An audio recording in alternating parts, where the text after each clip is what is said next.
What's up, everyone? It's Thomas with Real Broker here in St. Augustine, Florida. And today I have a very special show for you. I'm sitting here with Greg Burke. He's a local architect here that proposed an interesting plan to the St. Johns County board for the missing middle housing concept. So I saw it on the news and I said, you know what? Like, I want to learn more about this. I want to get involved any way I can. And I called him, asked him for an interview, and he said yes. So we're sitting here in my house, in my podcast studio. Greg, thank you for coming. How are you doing this morning? Great, Thomas. Thanks. I appreciate the invite, and I'm happy to be here with you. Yeah, no, I was like, I called you, you picked up the phone, and I was like, I'm looking for Greg, and I thought it was your assistant or something. And it was like, no, hey, it's me. Would you mind doing it? He said, yeah, that sounds awesome. So, I mean, a lot of times people just say no to this kind of stuff, but I think it's good to get what you're trying to do out there to as many people as possible. And I think it's important for our county that the missing middle actually does happen. Absolutely. Can you tell me a little bit about yourself as an architect here and just being a local? Sure. I've only been in St. Augustine for 3.5 years, but I've lived in Florida for the past 29 years. I've practiced basically all over the eastern half of the United States. I've been running my own firm since 1998, and we spent the first 25 years in Vero Beach, and the firm size went anywhere from me to 6 people. And we've done some stuff that is very similar to what the missing middle tries to accomplish in providing a variety of housing types. I currently serve as the vice chairman of the Florida Board of Architecture and Interior Design, and I'm also a member of the American Institute of Architects and their College of Fellows, which there's only 3% of us members in the United States, so roughly about 3,000 fellows. It's quite an honor to be elevated to that level. Okay. Oh, so you're up there for sure. Yeah, a little bit. You get the gray hair, it helps. Yeah. And I might have read this, but you're a part of the Affordable Housing Committee here as well. That's correct. I've served for 2 years now in the Affordable Housing Committee. I used to be involved in my community wherever I am. Mm-hmm. And once I moved to St. Augustine, I got to know the former city manager, John Reagan. I went and talked to some of the county commissioners, and I asked them how I could get involved. And that was one of 2 opportunities they had at the time, and been serving ever since. Okay. Oh, I love that. So I came across the news story that someone did about the missing middle housing concept. And when I was reading through it, I was like, this is exactly what St. Augustine needs. And you being on the Affordable Housing Committee, mm-hmm. know that is a big issue here in St. Johns County is affordable housing. Most people that work here work in government jobs or they work in the hospitality industry, probably making around $50,000, $60,000 a year. Average sales price here is north of $500,000. So makes it a little tough to afford things, especially a house here in the area. So can you explain the missing middle housing concept to me just very simply? Yeah, and I think we have to talk a little bit of the history about it. Missing middle is not new. This is the way we used to build communities prior to 1940. And right about that time, Euclidean zoning, which is the zoning that is across almost the entire United States, came into vogue. And where that derived from was Euclid, Ohio, a Cleveland suburb. Basically, they were trying to segregate the dirty industry, and primarily the steel and auto industries, away from people's living homes and apartments wherever they lived. People would get sick from the fumes and everything, so the zoning came in. But we used to design communities that had a little mix of everything. That you would have restaurants and bars and bakeries and delicatessens, everything in a walkable neighborhood. And that's exactly what the missing middle is. It's been brought back in vogue by a California architectural firm, guys out of Berkeley, California. No surprise. Seems like everything starts in California. But basically the definition of missing middle is everything in between the single family home and the mid-rise apartment. So you take into account duplexes, triplexes, quads, garden apartments, stacked 8-unit apartment buildings, row houses, live work facilities, which is live work is kind of a new but not so new concept where you actually live above your own business. Yeah. That's become vogue in the last 6 or 8 years, I guess. And one thing that we're adding to it that the architectural firm in California put out a book called The Missing Middle. That addressed the whole concept. That was done in 2020, and we didn't have the big ADU, accessory dwelling unit, push at that time. So now most of us are including that as part of the missing middle also. And the accessory dwelling unit, if you have a piece of property large enough that you could build a small house, anywhere from, say, 600 to 1,000, maybe even 1,200 square feet, that's what we define as a accessory dwelling unit. Okay, so already on the property. That's already on the property. Yes. Okay, gotcha. So you've been in Florida for a while, right. And you've just talking to you a little bit earlier. You've been all across the country. You've been in the Northeast. You've been down here in Florida for a while. What made you think to do this or propose this here in St. Johns County? Well, it's a problem that's existed everywhere, and I've had a background in urban design, so these are things that urban designers have worked on for years. Architects got away from doing urban design because it took so long to accomplish things. And when I was working in Vero Beach, I had 2 projects that we did, and I actually lived in one of the neighborhoods. It was considered a traditional neighborhood design, what's called TND these days. And I was the 5th architect designing what was called the town center. And the vision that the developer had was to build 24 little buildings, which really there's been plenty of instances where that's been attempted and it's failed because the buildings are too small, they're too expensive, there's no economy of scale. So we worked with them. We said, look, we can implement your vision, and we did some buildings for them. And then I went off on the side and I tried to show them what, with an economy of scale, they could do the same thing. And we were providing some of these types of things. We did a building that had live work units in it. We had a building that was a row house. We had live work buildings that, and these were a little higher end. The thing with missing middle is it can go the entire range of what people can afford to do. And that's the beauty of it. It doesn't have to be very expensive housing, and it can at the same time accommodate affordable housing and places that are starter homes for the younger population that is, trying to get their start and getting some equity behind themselves. Yeah. And that's one thing that we talked about on the phone is like, for our area here locally, you pretty much have a large demographic of baby boomers and you have millennials, right? And right. Like millennials, in our economy, all inflation, all that kind of stuff, having a tough time, especially right. with affordable housing and buying your first place, taking that next step. It's been delayed even more. I think the average first-time home buyer is now 36 when it was 32, right? So why is that? Well, it's because of cost, right? It's not because they don't want to buy a house. Like it's just what it is, right? So what would you say is the main difference, maybe and benefit as well, between like missing middle housing and like the high density condo or luxury rentals that we have now building up all over here? Well, the great thing about it, missing middle, is that it can be built at the same scale. And when we talk about scale, we're talking about the relative size of a building. If you have a single family home, you could put a missing middle unit right next door to it, and not really, unless you really looked very closely to see that there were maybe 2 or 4 entrances to the building, you might not even know that it's a missing middle unit type. Yeah. So I think that's the beauty in it, is that, the way missing middle happens and has happened in the past is that it's primarily infill in urban areas.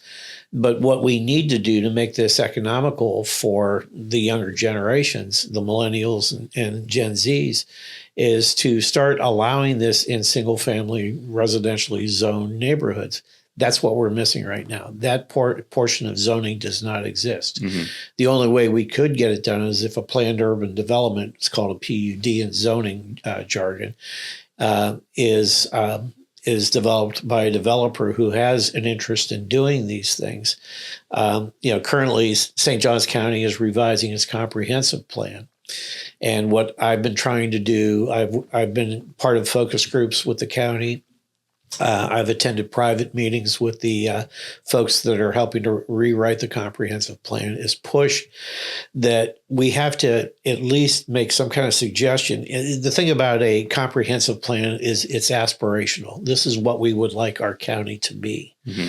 And if we start to write that into the aspiration of what the county wants to be and, put should be required or could be required, something of that nature in the comprehensive plan, then we might get developers who start to understand that this is worthwhile going forward.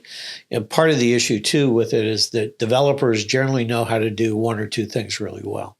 You take the Lennars, they do single family homes. You take somebody like Affinity Housing, who does mid-rise apartments that are affordable very well, but they don't do much of anything else. So the developers will have to come up with another expertise to pull this off. But I don't think it's that hard. I think a Lennar or a D.R. Horton, any one of the big single family builders could do the duplexes and the triplexes and the quads relatively easy. Yeah. And develop those as part of one of their large developments.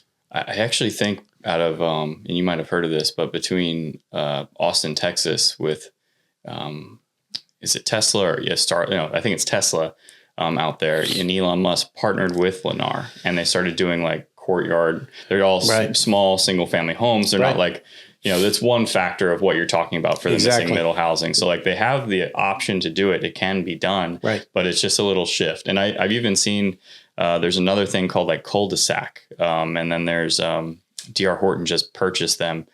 I can't remember. It's they're like box homes where they get shipped to the unit and then prefabbed. They fold out into like an actual house, which is really interesting. Boxable.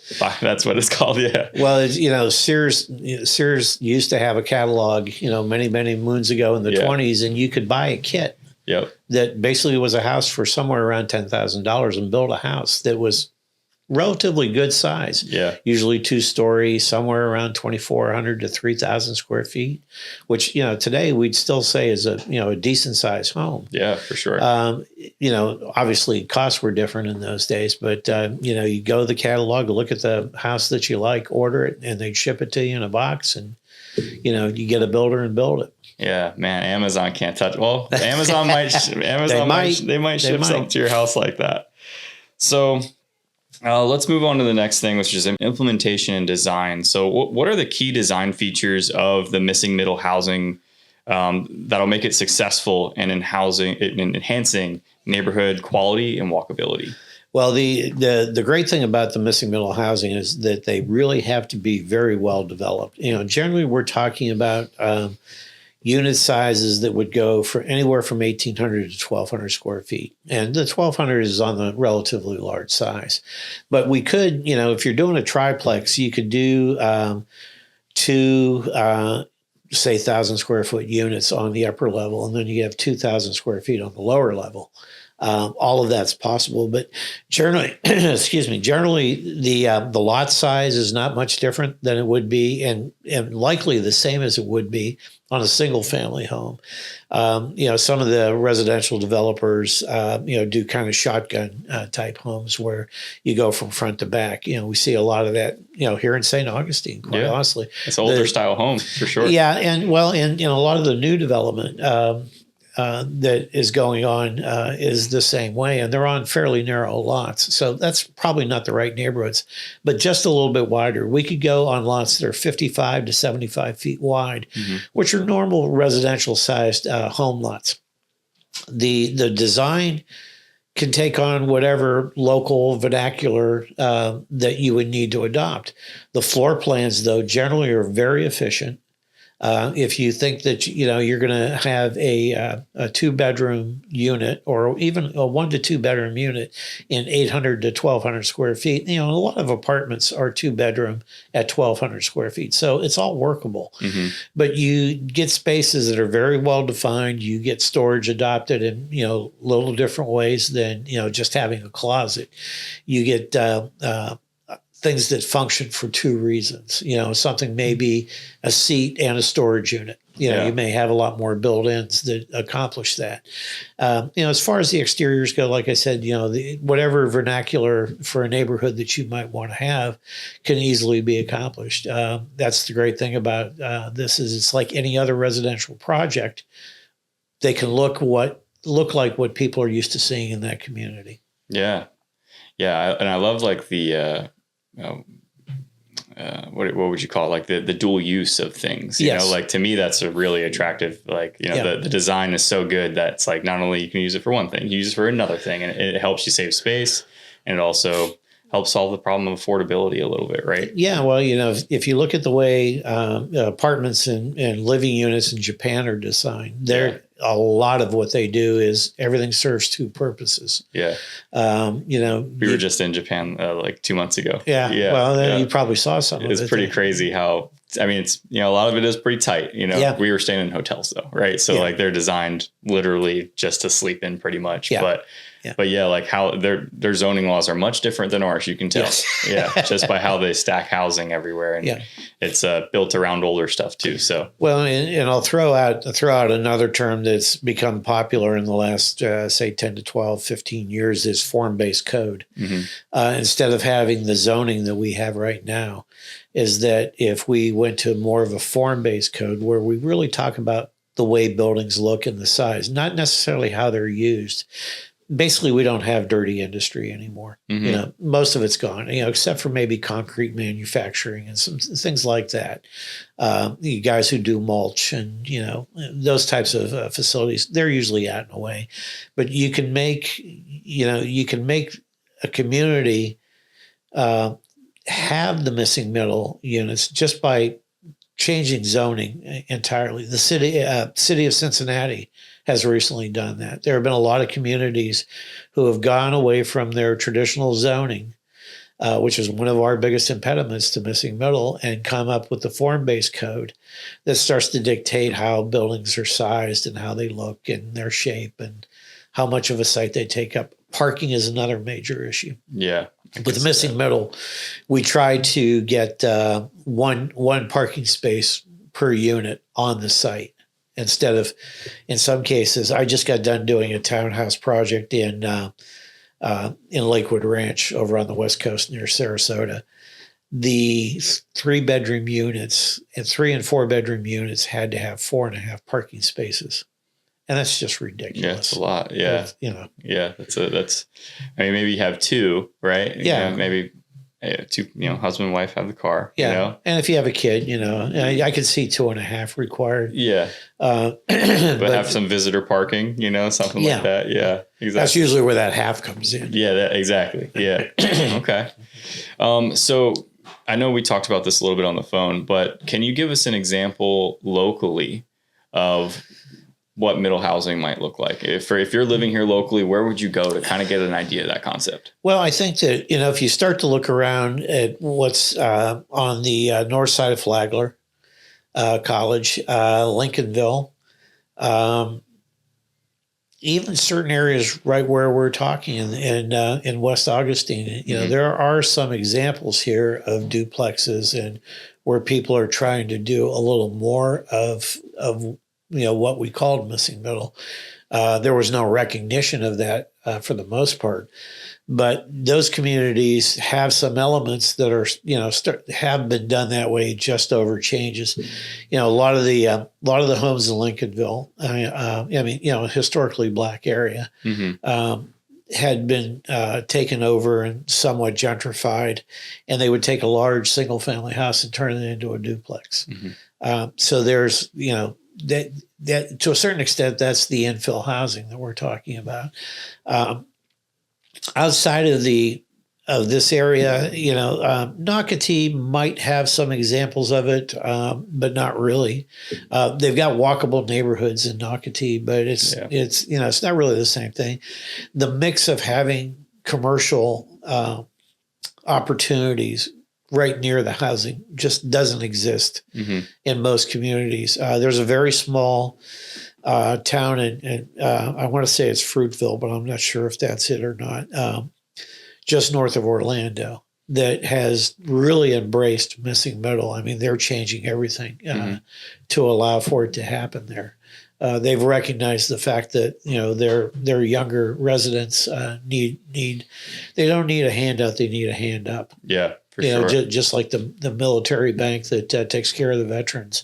Yeah, and their ads say they're not looking for a handout, they're looking for a hand up. They just want to have a way to get started. Yeah. So there aren't really a lot of examples, either locally or really across the entire United States. They're starting to pop up. Yeah. But they're smaller examples now. The slideshow that I put to the county commission and to our affordable housing committee, the last slide that I had in there was where I lived after I graduated from Ohio State.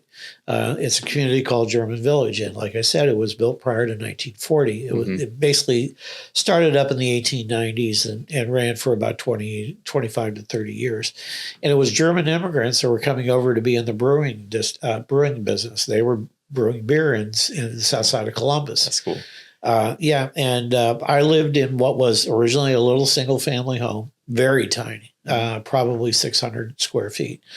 Developer came in, added a second story to it. That's where 2 bedrooms came, and we had a large area in the center. It basically ended up being a 2-bedroom home with a bath and a half, small dining room, decent-sized living room with a fireplace. And then he also added on a 1-bedroom apartment next to it so that we had kind of an L shape with a little courtyard. Right next to us was a quad.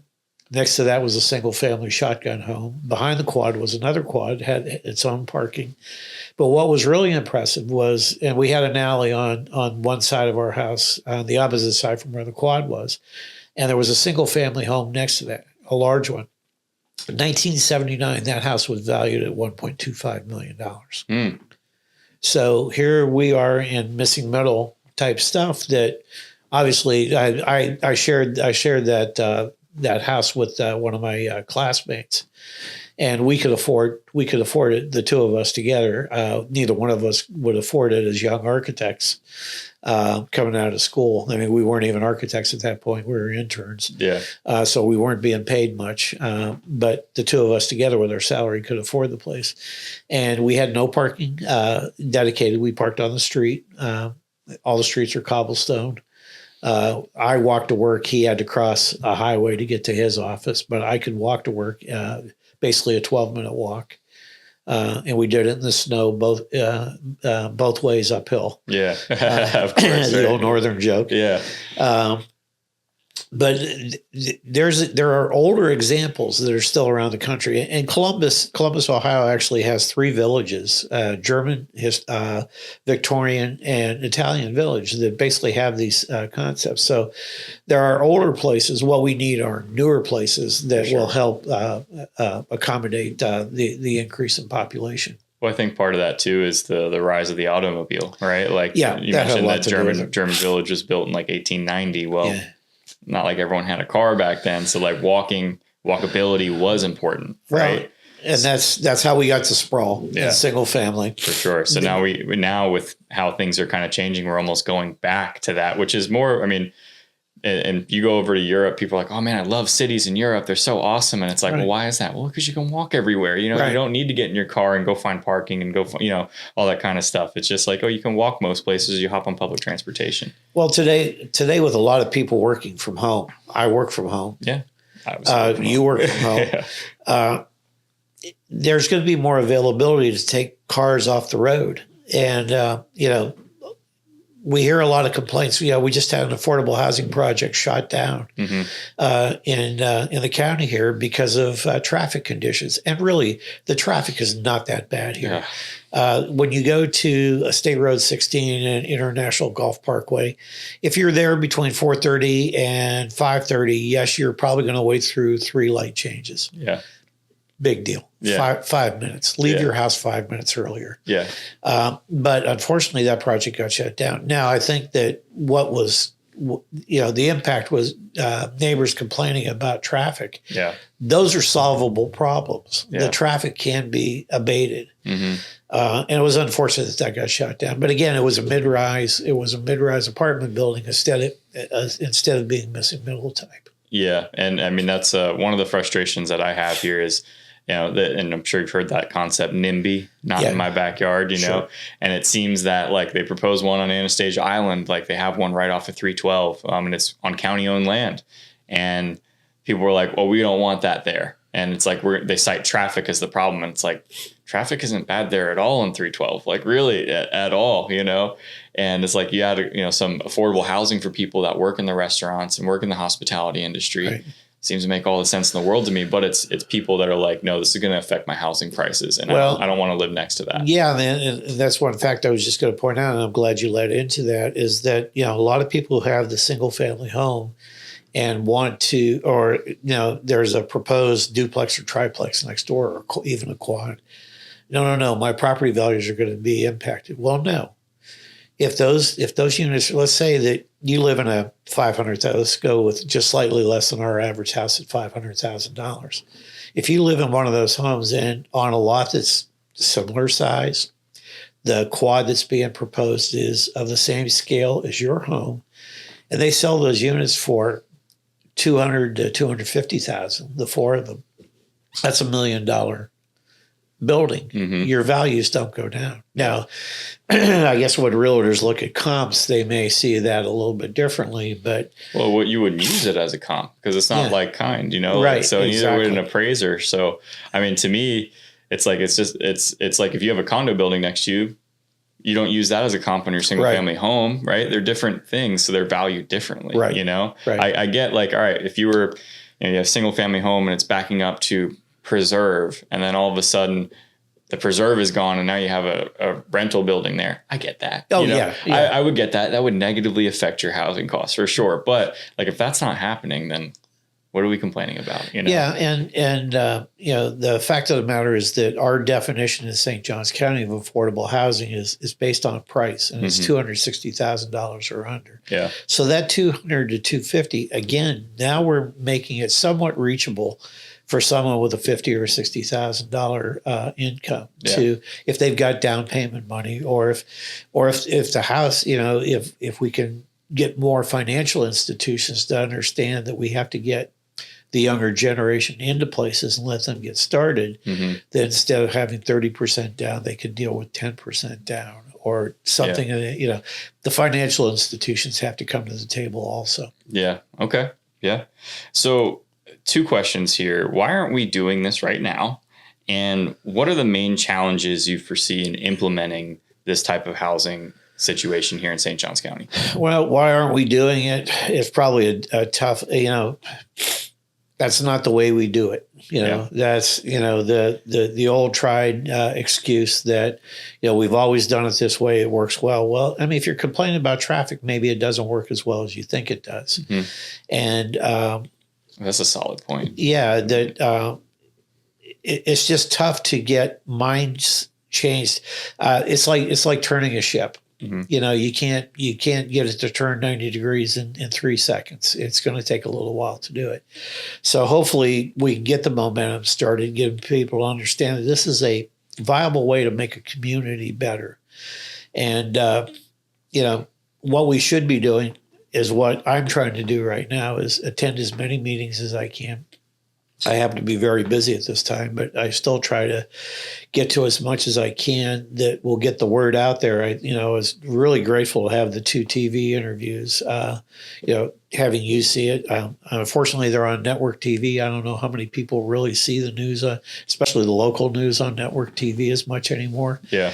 But, if they go on the internet to, maybe look at those news channels, maybe they're seeing it. Jacksonville actually is trying to, they've got some plans to do missing middle housing. I've sent a note to the mayor, to Mayor Deegan, and I even included the link for the first interview, hoping that I'd hear something back from them. But that's only been a week and a half. And, like I say, it takes a while to turn the ship. Government takes a while to do anything, right? That's it. Yeah, and I offered, my hand in helping out up there. But at least they're talking about it up there. Mm-hmm. Our county commissioners, I'm very close to 4 of the 5. I've been in to see them several times. We have a county commissioner who's on the Affordable Housing Committee. Technically, outside of that meeting, I'm not allowed to talk to him about these types of issues because it's a sunshine law violation. So, unfortunately, I can't talk to him. But the other 3, especially Sarah Arnold, I first started with her before she became the chair of the county commission, and got the book and showed her the book, and she digested it pretty well and has a complete understanding. So does Commissioner Dean, and I think Commissioner Whitehurst is also there, and I think they have the understanding, and I think they've got the will and the desire to see something come about. But I think it's gonna move rather slowly. I'm really hoping that the comprehensive plan will help push us in that direction. Yeah, so that's something. If you're looking to get involved, you want to make sure that you're attending these meetings, and like the comprehensive plan is being decided right now. Correct? Yes, that's correct. So that's an important one to go to, and then there's also affordable housing meetings, and then there's community. I know they do community outreach. The thing is, they don't do a great job of advertising when those things are. No, they really don't at all. And like I every week I cover like, oh yeah, that this proposed thing is there, and the meeting is, and like I'm reading the news story, and I was like, the meeting's yesterday. So like, it's like you miss it completely. And I would say, because I'm very much into the space, right, that I'm on it looking at these news stories more than your average person. Right. So if I'm looking at it and I'm like, this isn't enough notice, like they didn't talk about this at all. There is a problem like with the marketing of these type of things. Right. Which is why I wanted to sit down with you first off, and kind of get more people behind it, hopefully. But I think I almost wonder, my tinfoil hat goes on. Is that on purpose? No, it's not. The Affordable Housing Committee, we call it AHAC. I'll refer to it that way. It's a lot easier than rattling off the whole thing. Meets every third Wednesday of the month at 3:00 in the Human Services Building. Mm-hmm. And that's a regularly scheduled meeting, and it's open to the public.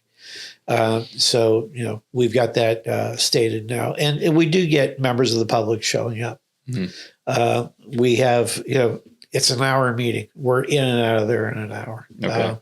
Sometimes I think that's not good. But most of the people that serve on the committee are very busy people. They've got jobs to do. We're volunteers doing this. We're not being paid. Yeah. So we try to get in there, handle business, and get out as quickly as possible. Occasionally we'll go a little bit over an hour, but for the most part. And then we citizens show up. We have an open session at the end of the meeting for them to ask questions, give their opinion of what things are doing, what we may be doing right or wrong. They just go about doing whatever. So in general, what would you say like the feedback is from the community about, whether it's a affordable housing complex or it's like the missing middle concept? What would you say was the general feedback as of now? Well, I think in general, the community is not quite there yet. I went to the first open house that they had for the comprehensive plan, and a woman in the community who lives on a 5-acre lot, she and I were standing next to each other, and we put dots on a map of where you want to see things, and, write comments on their flip charts about what we think has to happen. Well, I wrote something about missing middle on there, and she said, "What is that?" So I started to explain to her, and her first reaction was, "Oh, no, not in my neighborhood." Yeah. Then when I explained to her what it really was, the lights came on. She goes, "You know what? That's probably not a bad idea." Mm-hmm. So it takes education. That's a hard thing to do too. With working people, 8 to 5, whatever your hours are. Attending meetings is tough. People with children don't have time to go do the education and doing whatever research they need to do to find out more about this. It takes folks like us, getting out there and trying to make it available to people. So. Yeah, and that's the one thing too is like some of the meetings would be like 1:30, but not for affordable housing, but for other community things like 1:30 on a Tuesday, and it's like, who can go to that? Like realistically, like there are a handful of people that can, but like if you are busy, that makes it extremely tough. So even for me, a lot of the zoning commission meetings happen, mid-afternoon, and there are times that I'd like to be at those meetings, but I may have a meeting of my own with clients or a consultant. Someone may be wanting to talk to me about things. So can't always make them. You can't. Yeah, you got to do what you can for sure. So you covered a lot of what I was going to ask in answering some of those questions. Price range, we're talking about somewhere between $200,000 and $260,000 for one of these units, which for affordable housing. Yeah. Okay. So that's like, if we're just talking about, cause obviously you can go up, you can do like more like luxurious style missing middle housing concept versus the affordable housing concept. So like you could do it in downtown St. Augustine, make it more luxurious. And then you could also do it in a lower income area and make it for affordable housing. Right. And Palencia has some of that. Very true. Palencia's got a little commercial district with live work units. Yeah, and the units right by there. Yeah, they're like tighter together, but I mean it's a beautiful community. Yeah. And what they don't have, they have that little concentration in the quote urban part of that development. But what they need is where they start to circle out is to start to get a duplex or a triplex. In the neighborhoods. That's what's missing from there. For sure. Yeah. So we're going to wrap it up here, but I have a couple questions for you. I want to make sure that we get answered. What are the main challenges in terms of zoning that you see for the missing middle?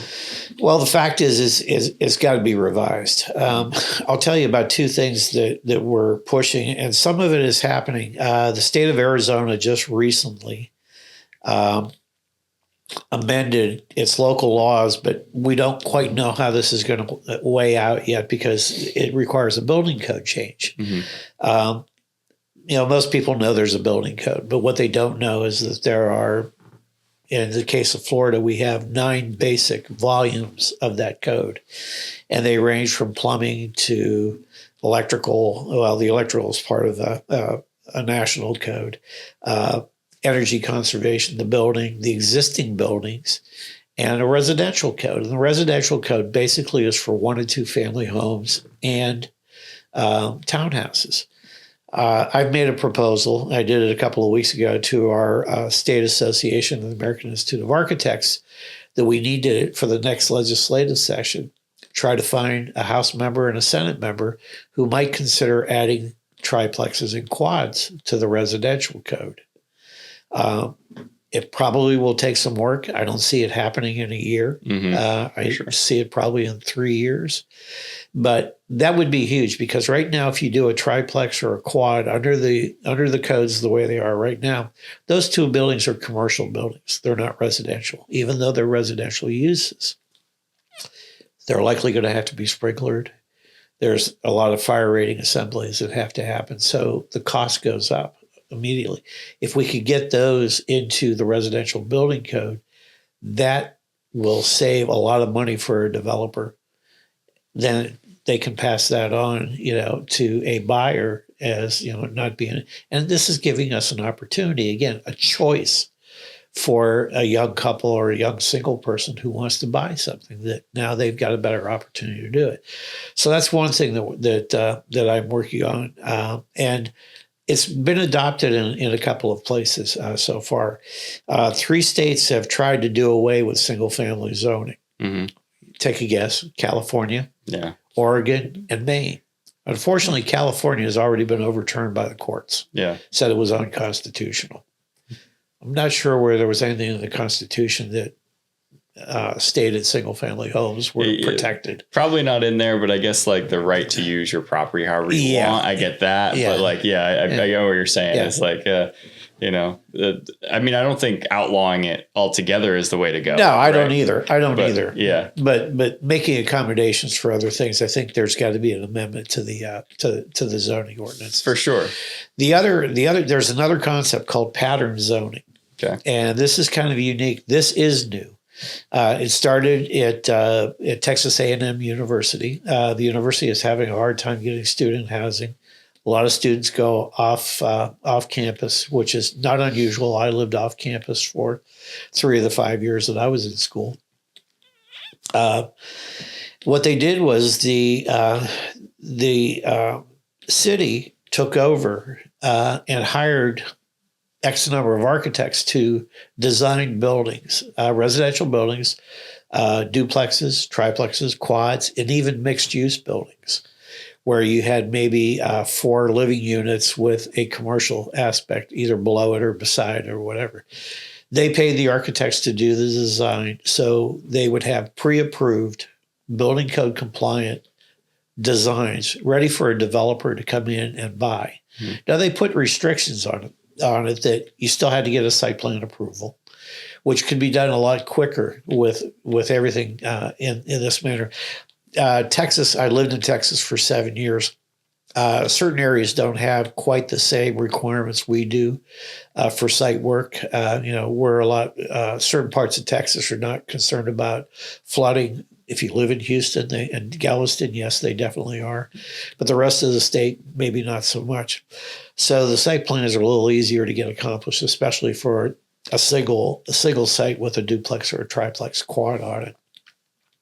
So you'd have these pre-approved plans, and the developer would come in. They also restricted them that they didn't want to see more than 3 of these units side by side. Mm. So a developer could come in, and usually this works well with mom and pop type folks that are looking for an easy way. So it saves them, they pay a fee for the plans, but they're not paying what they would pay an architect to do it. Mm-hmm. The municipality's already done it. They will get a royalty out of it. The architect will get a royalty probably after X number of sales. The architect will start to, because they were paid for their original design. So after that, after X number, they'll get a royalty on the sale of the things. And it probably won't be a ton of money, but they'll get a little bit. The community will get a little bit. And the developer saves that fee. If you were doing a quad, the fee for that could run, depending on what level you're doing it, the fee on that can run anywhere from $40,000 to $100,000. So in doing that, you've saved that developer that money. Again, they can pass those on. They may pay $10,000, $20,000 for the plans. Yeah, whatever the municipality sets up. So that's another thing that we talk to people about and try to get enacted. But that's starting to catch on too. It's moved to Oklahoma. Oklahoma City has adopted it. There are a couple other places, and you can go on the internet and search pattern zoning, and there's a lot of information there. Yeah. Same with missing middle. You'll find a lot of information on both topics on the internet. Okay. Yeah, I think I saw just recently that there was actually talk of a federal zoning law change, that would blanket the entire country. I hadn't heard that yet, but boy, I'm interested. I'll see if I can find the article and I'll send it to you. Okay, great. All right. Well, hey, I got 2 more for you. Okay. So where in St. Augustine do you think this missing middle housing concept would be ideal for? Well, I think really it's got to take shape in new developments. Mm-hmm. Rome has been rebuilt 5 times, and maybe that's something we have to start to look at. But so much of St. Johns County has been built up in the last 20 years. Mm-hmm. We're not ready to tear that down and start all over again. And I'm not suggesting we tear things down. I'm suggesting that when you have an opportunity, there's a concept in urban design and planning called an overlay district. And what it will take is our planning department taking a look at the county map and finding out where there are areas that are ripe for redevelopment. It's called gentrification, and that's kind of a bad word with a lot of people. Yeah. and I'm not sure it's really gentrification, but maybe finding a way to introduce missing middle into neighborhoods that are. I don't think we have any decaying neighborhoods here. We have some that aren't quite as good as others, for sure. But I don't see where anything. We're not like what Detroit was in the 1990s. Yeah. And Detroit's making a huge comeback. They're working on a lot of these things. I was just there last year, and I was out for Rocket Mortgage, like one of their events. And man, I forgot Dan something. He owns Rocket Mortgage. He owns like half of Detroit now, and he's been revitalizing that city. And it's crazy. Like, I mean, it is still, it's still on its way for sure. Yeah. But like, they gave us the whole tour of all their facilities and everything, and we went to a room where they had like a scale model of the city of Detroit.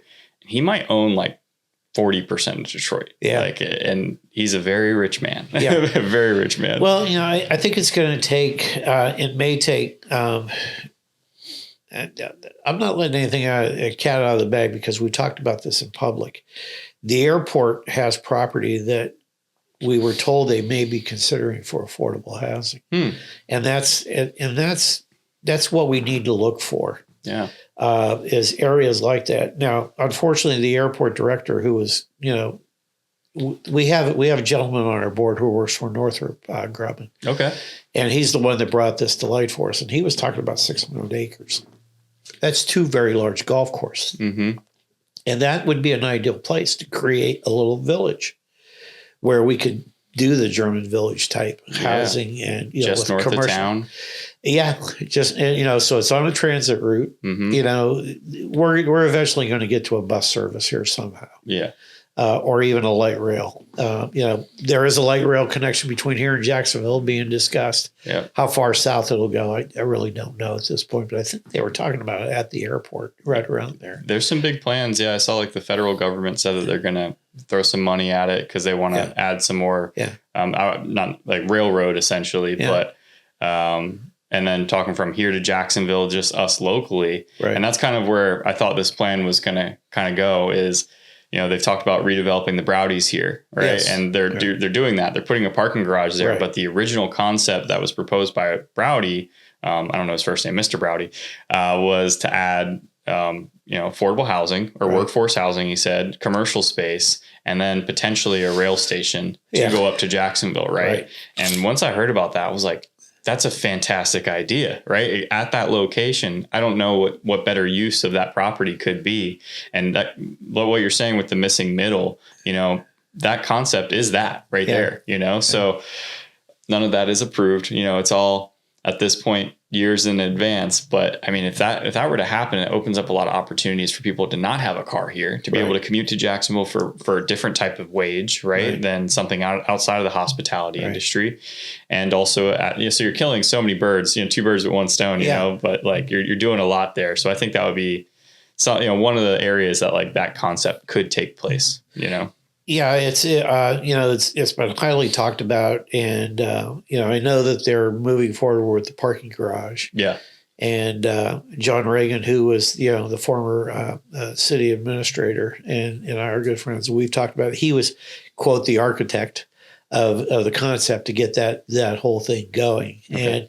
And if you take a look at what they were doing on US 1 with widening the road and everything, we're almost to the point where you'd have a median where a light rail could run up the center. Yeah, getting the depot where people get on and off may be a little bit tricky right at the moment, but that's another thing that can be solved. Yeah, and it's funny too is like you see the comments on the news story like, this would be terrible for St. Augustine, this is not what our town is about. And I'm like, Flagler College, Henry Flagler. Like, do you realize that like this town and a lot of Florida towns, Palatka included, were railroad towns, initially.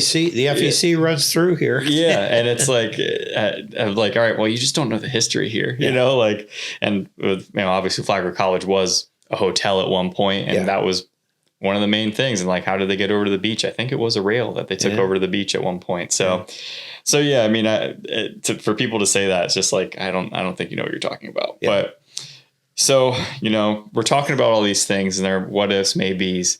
How soon could this be implemented?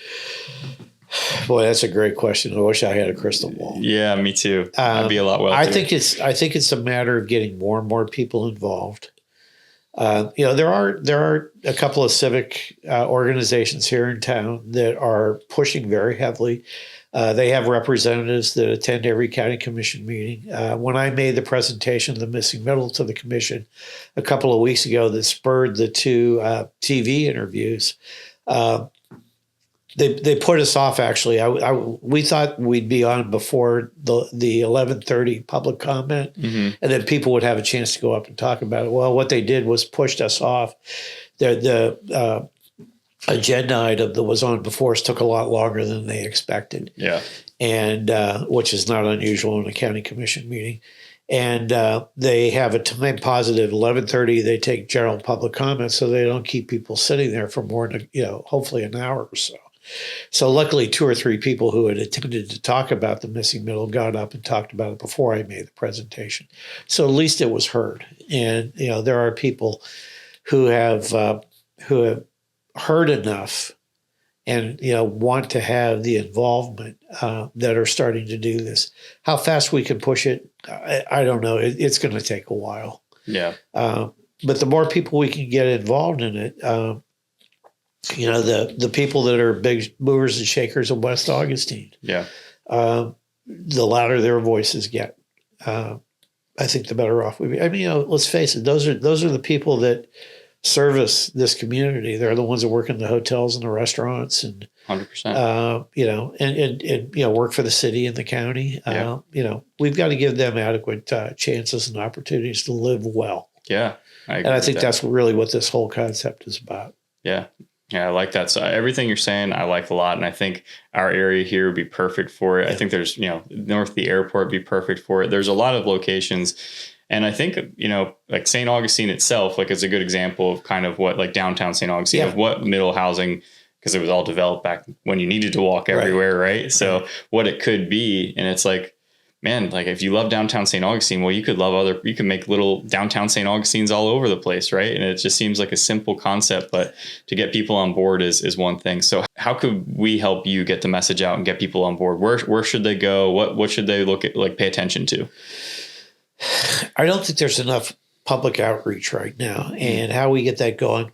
The Chamber of Commerce is somewhat taking up the fact that we need affordable housing. Mm-hmm. But I was a member of the chamber. The getting them to understand missing middle, I don't think is quite there yet. Yeah. I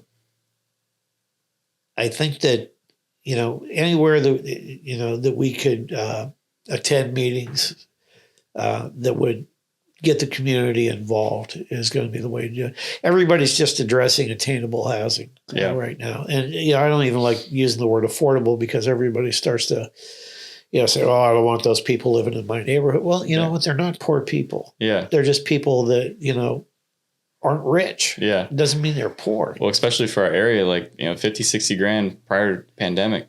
Was good money. Good money. Yeah. Now it's changed so drastically that it's like it's taken that good money to where it's like, like it makes it, well, if you have double income and everything, it can be done. But I mean, it still makes it very tough. You got to be, perfect credit, no debt, all that time, makes it very tough to afford a house for those type of people. Yeah. So yeah, I mean, that's the problem I see. And like what I come across, especially with my generation, it's really tough for them to buy a home here. And it's like, you want to have the great restaurants, you want to have good service, you want to have hospitality industry here in St. Augustine, which is like the lifeblood of St. Augustine. Well, we got to do something about this, guys. Like that's kind of how I look at it. And I think the folks your age, the more we can get them involved, and quite honestly, I don't know the organizations that exist here that we could start to talk to them. Yeah. But if we reach out to organizations like, I don't know if there is a junior chamber here or anything like that. I'm not familiar. Yeah, I'm not either. I haven't heard of one. Yeah, but any kind of community organization that might exist that the younger people are a big part of, because your generation wants to do things. Yeah. In a forward-thinking way. Yeah. And I think that some of the things that held my generation back, if we could get your generation to speak up more. Yeah. And I'm more than willing to talk to any group that wants to listen. So love that. I can throw my time out there to give them some initial education show places to go look for additional research. Well, hey, Greg, that really wraps up what we're talking about here. I really appreciate you taking the time here and spending it with me, going over everything about the missing middle. I think a lot of people out there learned a lot. I certainly learned a lot. So I appreciate your time here, Greg. And hopefully we do this again when we push this thing forward and get it into more people's their headspace, So thank you so much for being here. Well, I thoroughly enjoyed this, and I'd love to help out in any way I can. And I thank you for having me over to get this word out. The more we do that, the better off I think we're going to be. 100%. Yep. So guys, if you are watching this, you want to get involved, reach out to me directly. I'll give you all the resources that I have, whether that's call, text, or email. Make sure you subscribe to the channel and like and comment if you have any additional questions about missing middle housing. Until next time.